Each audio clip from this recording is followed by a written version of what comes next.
We're joined now by former Vice President Kamala Harris, who has a new book out called 107 Days. That's a nearly day-by-day account of her run for president and a 2024 campaign. Vice President Harris, thank you for joining us this morning. Thank you, Michael. It's good to be with you. Great to be with you. And we're just going to dive right into it because everyone seems to have their own theory. But why do you feel or believe that you lost the 2024 presidential election? Well, I talk about a lot of the factors that I think contributed to the outcome. But the reason I wrote the book is, Michael, it really was an unprecedented election. You think about it. A sitting vice president running for re-election 3.5 months before the election decides not to run. The sitting vice president then takes up the mantle, running against a former president of the United States who had been running for 10 years with 107 days to go. It's unprecedented. It was the closest presidential election in the 21st century. And as history writes about that election, I felt very strongly that I wanted to make sure my voice was present in how that election is discussed and covered. It's part of American history, and I wanted to make sure my voice would be a part of that. So did you believe 107 days was enough? Did you wish of course you wish you had more time, but do you think it was enough? And if not, do you think that any other Democrat could have pulled it off in 107 days? It was not enough. I can't predict the outcome. We have lots of stars in our party. I'm sure that there are many people who would have done a great job. I can't predict what the outcome would have been. Well, how do you, there were some Democrats who said that you don't take enough responsibility for the loss. How do you respond to that? As I say many times in different ways in the book, the buck stopped with me, and I'm clear about that. I'm clear about that.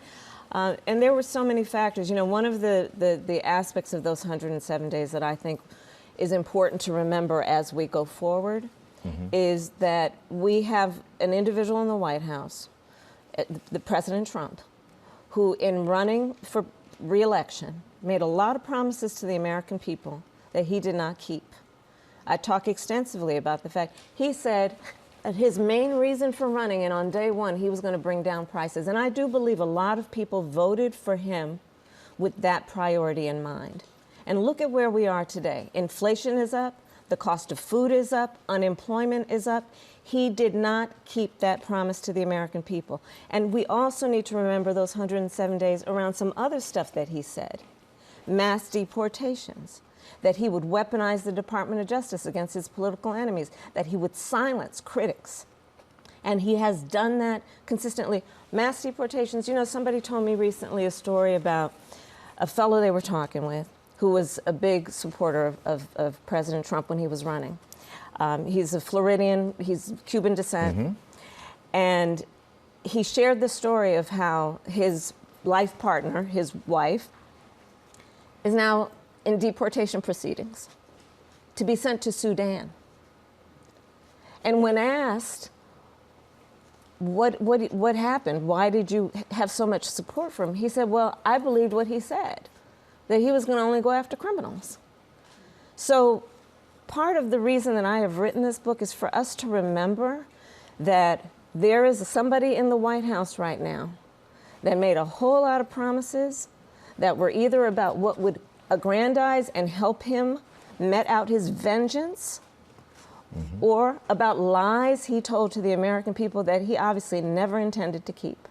And let's talk about somebody who was in the White House with you, President Biden. President Biden said he believed that he insists that he would have won the race. So when you hear him say that, how does that make you feel? I think that the reality of it is that, for me, I'm not going to predict what didn't happen.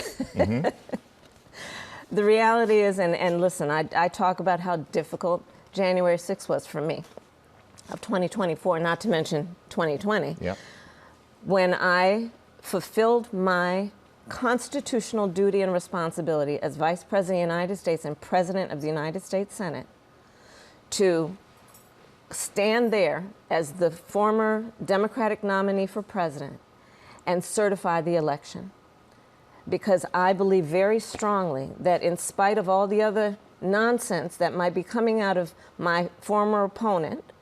I was not about to degrade the role of Vice President of the United States around acknowledging a free and fair election and the peaceful transfer of power, which is part of the hallmark of who we have presented ourselves to be as the United States of America. Well, you said in the book that that's the hardest thing that you had to do. It's one of the hardest things I've ever had to do, Michael. But there are so many people out there who felt that President Biden shouldn't have run for re-election. And you wrote in the book that it was, quote, Joe and Jill's decision, that other Democrats decided it was Joe and Jill's decision. Well, do you regret not voicing your opinion in that moment? Yes, and I actually have reflected on that, and I've written about that. I realized. Would it have mattered if you did? I don't know. But I can only take responsibility for myself. Mm-hmm. And on reflection, and I talk about it in the context of asking a question of myself: was that grace to not bring it up to him, or was it reckless? Mm. And on my part, I do reflect on that and feel that there was a recklessness about not raising it with him. I talk about what was going through my head, right? And what was going through my head to not bring it up was that it would come off as being very self-serving and therefore maybe lack the credibility that it deserved. But I do think about it. And I also say, though, and I speak extensively about this, my concern about him running for re-election was completely separate from my admiration and knowledge about his capacity to serve as President of the United States, which was consistent and never wavered. Well, when we sit here, as we sit here today, do you think he would have been up for running the country for 4 more years? Here's the distinction that I make. And having had the experience myself, it is one thing to have the capacity to govern. It is another thing to go through an election for President of the United States.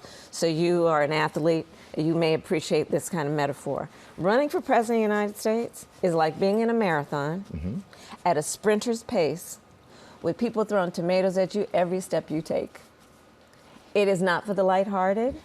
It takes an incredible amount of endurance and stamina.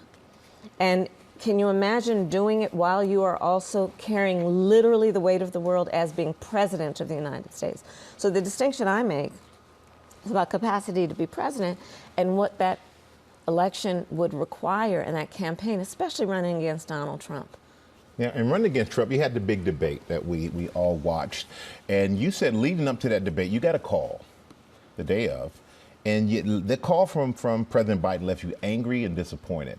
What did he say to you? So he called me, and again, listen, this book, I am being candid in this book about behind the scenes what happened.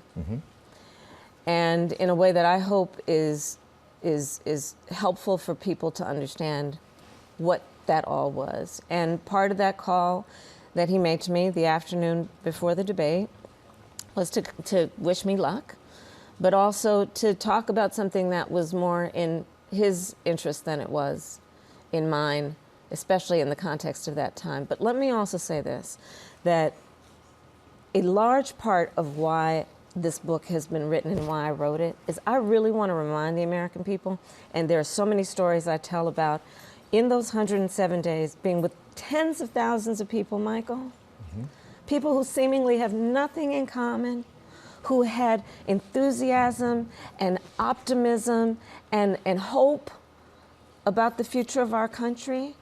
And I talk about it now and always. We're living in very dark times. These are troubling times. And I hope and I pray that when people read this book, they will remember the light that they had that cannot be diminished by the outcome of one election or the existence of one individual. That light exists in all of us. And we have to see it in each other and let that propel us through these dark days. And we see your passion for politics. We see your passion for the country. You ruled out that you run for governor, California. Correct. That's correct. Are you ruling out a run, or are you ruling out a run for president in 2028? I'm not focused on that right now. I'm really not. I'm really excited about my book tour. Well, you know, do you I'm think this excited book- about being out and listening to folks. I think it's important to listen, you know, and elevate people's voices. You know, there's such, when I'm out and about, I can't tell you the number of people that come up to me crying. Well, do you think that writing this book could have burned some bridges, though, that could help you politically? No, and that's not my intention, and I hope not. You know, if you're talking about the chatter about who I talk about, we have nothing but stars as far as I'm concerned in the party, and I talk glowingly about who they are and what they are contributing. And frankly, I think that part of the problem that we have right now in terms of the punditry is to suggest that we are waiting for a Messiah and the Savior and the saving message, instead of seeing that we actually have a lot of stars who are doing very good work, pushing back, but also talking about what we stand for. And I think it's time that we also recognize that that is counterproductive, to keep saying who is the one, instead of seeing in front of us how rich we are in terms of talent. And let's support that. All right, they'll support that. We'll see if people will be supporting you if you announce you're going to run in 2028. Oh my goodness! I just buy the book. Just buy the book. Buy the book. All right. Well, former Vice President Kamala Harris, thank you. Thank you so much for joining us. And yes, go out and buy the book. It is a great read. 107 Days is available now.